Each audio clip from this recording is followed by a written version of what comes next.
د بریالیو اشخاصو وځانګړنې: که دغه خبرې عملي نه کړئ نو تر ټولو بدبخت او ناکامه ژوند به ولرئ.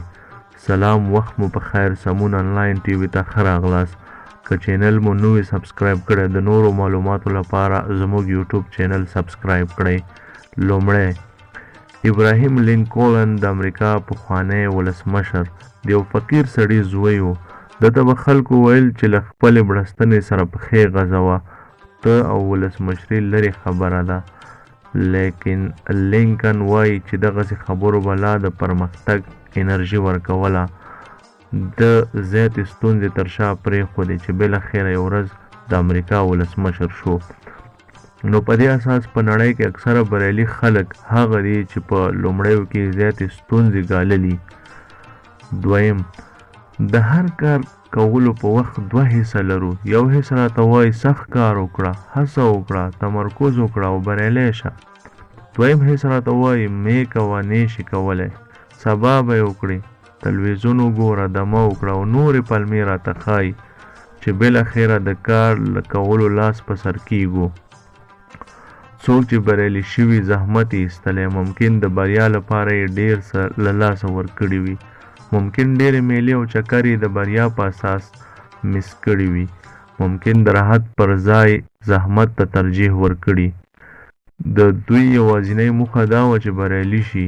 دوی د بریا لپاره قرباني ورکړې ده، دوی استقامت کړی، دوی ځان په زحمت کړی. دویم، کله چې کامله جسمي روغتیا ولرئ، د کار لپاره کافي انرژي ترلاسه کولی شئ، او چې انرژي وي تمرکز او کار درته اسانه کیږي. د دې لپاره چې کار درته ساده شي او ژوند مو له خوښیو ډک وي، خپلې روغتیا ته هم پام وکړئ. د ورزش، منظم غذایي رژیم او مثبت فکر په وسیله خپله روغتیا خوندي کولی شئ. د بریالیو وګړو په څېر ځان او روغتیا ته ارزښت ورکړئ.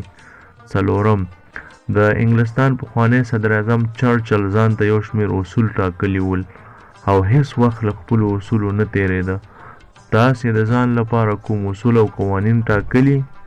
هر انسان ته لازمه ده چې خپلو موخو ته د رسېدو لپاره یو شمېر اصول ولري او د هغه مطابق ژوند وکړي. پنځم، که په بریا باور ولرئ، هغه خامخا ترلاسه کولی شئ، خو دا چې یو میاشت پس ورته رسیږئ که 10 کاله پس معلومه نه ده. یوازې هغوی بریالي دي چې له هڅو لاس نه اخلي او خپلې هیلې ژوندۍ ساتي. بریالیو خلکو هیڅ وخت ناهیلي نه ده ټاکلې، دوی یوازې هغه وخت دمه کړې چې موخې ته رسېدلي دي.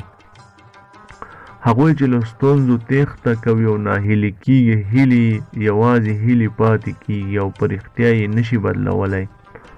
شپږم، موږ او تاسې یو متل لرو او وایو ګټه په تاوان کېږي. که تاوان او خطر ونه منئ، هېڅکله هم د لاسته راوړنې انتظار مه کوئ. که غواړئ یو څه ترلاسه کړئ، یو شی باید له لاسه ورکړئ. هغوی چې زیات بریالي شوي، زیات ریسک، خطر، چیلنج یې اخیستی. په نړۍ کې میلیاردونه وګړي دي چې د بریا توانایي لري، خو یوازینی مشکل یې دا دی چې ویریږي، شجاعت نه لري، له اندک خطرونو هم ډاریږي او له خپلې هیلې په شا کېږي. اووم، د بریالیو خلکو یوه بله نښه دا ده چې دوی منفي فکر نه کوي. دوی ډاډه وي چې بریالي کېږي.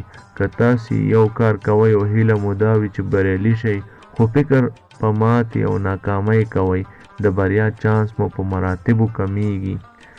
مثبت فکر مثبت پیښې درته راجلبوي او بریا مو یقیني کوي.